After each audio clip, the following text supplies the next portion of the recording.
ماشاءالله.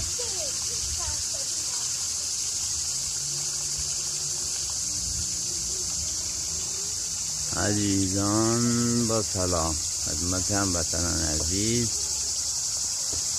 این همون درخت کدو قدیمیه که چند روز پیش قسمتی از اونو براتون گذاشته بودم و این به بعدیه،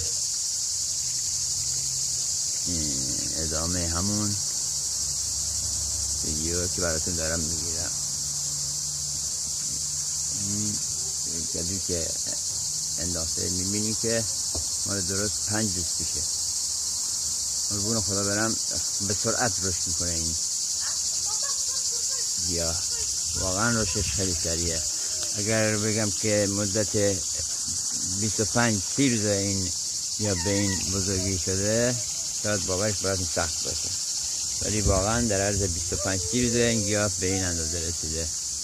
اگر بذر این گیاه را خواستین به شما تماسی که براتون در زیر همین کلیپ میذارم تماس بگیرین یا پیام بدین، در خدمت شما عزیزان هستیم.